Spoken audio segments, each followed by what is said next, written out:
Namaskar. Have you ever looked at your child while they were sleeping and felt something impossible to explain? Not just love, something deeper, as if the soul was already connected to you long before this life began. Sometimes a child enters your life and changes everything. Your priorities shift, your emotions deepen, even your hidden wound begin to surface.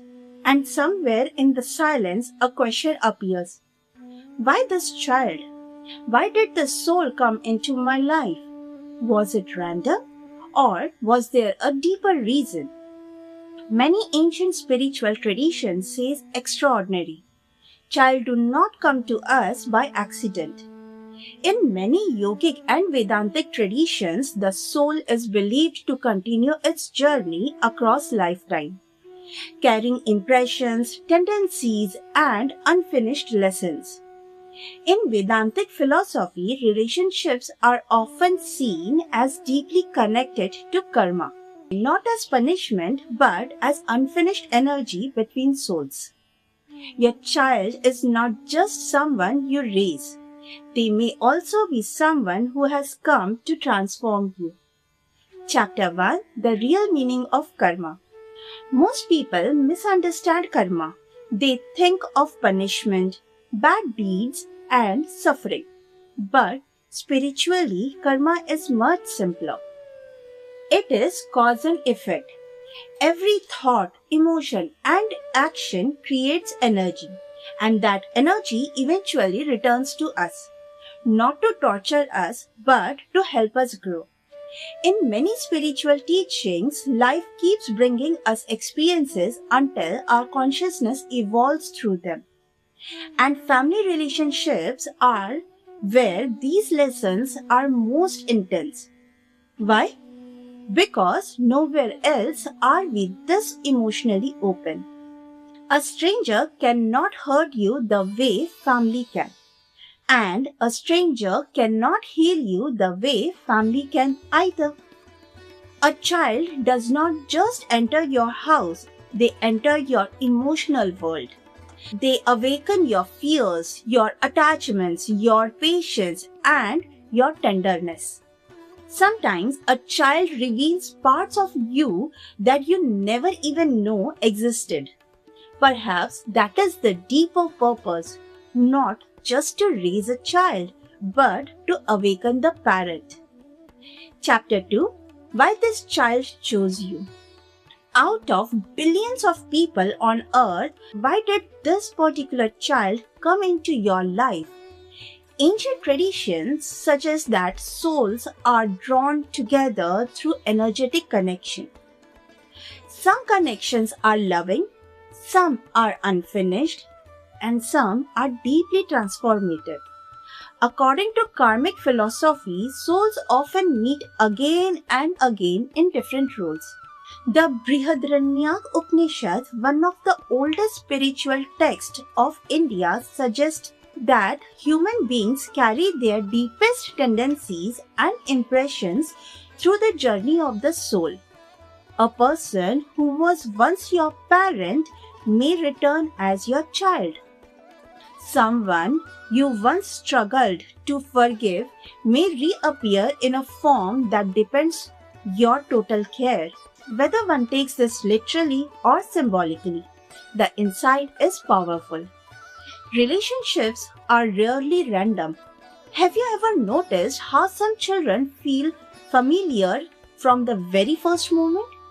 And how others, even in loving families, bring an unexplained tension? Both possibilities carry meaning. Some children arrive to bring you joy and healing, and others arrive to challenge the ego and teaching of patience that nothing else could. This changes parenting from ownership to stewardship. You stop asking, how do I control this child? And you being asking, how do I guide this soul with wisdom? Chapter 3: The Child Who Mirrors You. One of the most uncomfortable spiritual facts is this.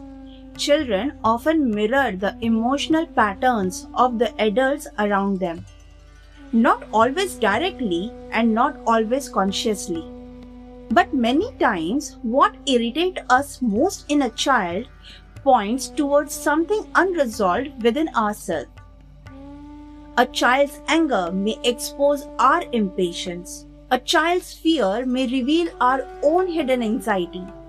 This does not mean parents should blame themselves. It simply invites self-reflection.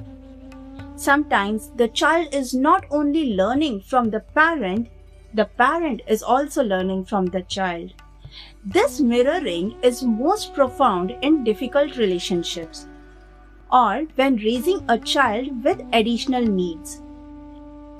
In the eyes of the Spirit, these children are often great teachers. They do not come to follow a traditional path of achievement. They come to anchor their parents in the absolute present moment. They demand unconditional love, a love that does not depend on worldly performance. They challenge us to look the past physical form and connect directly with the radiant soul within.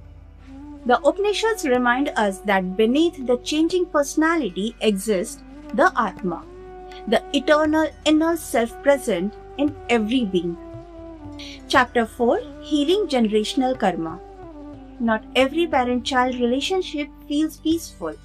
Sometimes there is a conflict, distance, and emotional burnout. Spiritual traditions would say not all pain is meaningless. Some relationships carry unresolved emotional patterns that are asking to be healed. But healing does not happen through guilt. It happens through awareness. The moment you stop reacting consciously, something changes. Instead of anger, you pause. Instead of control, you listen. This is where karma begins to transform. Because karma is not fixed destiny, it is a movement. A parent who grew up without affection can choose to be deeply loving. A cycle of anger can end in one generation. A child can receive emotionally what the parent never received. That is how healing travels through a family, one conscious act at a time. Chapter 5, The Sacred Role of a Parent. Perhaps the deepest lesson is this: your child does not belong to you. They are not your possession, your project, or your extension. They are a soul temporarily walking beside you. Your role is sacred: to protect without controlling, to guide without forcing, and to love without imprisoning. Real love does not cling, it supports growth. Success as a parent is not measured by obedience, but whether your child feels safe enough to become fully themselves. When seen this way, the relationship becomes a bridge through which two souls help each other evolve. So tonight, before you sleep, look at your child differently, not just as someone you must manage or protect, but as a soul that entered your life carrying meaning. Maybe they came to teach you forgiveness. Maybe they came to reopen parts of your heart that life had closed long ago. Parenting is not just about raising a child. It is about raising consciousness. Take care of your heart, take care of your awareness, and most importantly, take care of the soul walking beside you. Dhanyavad.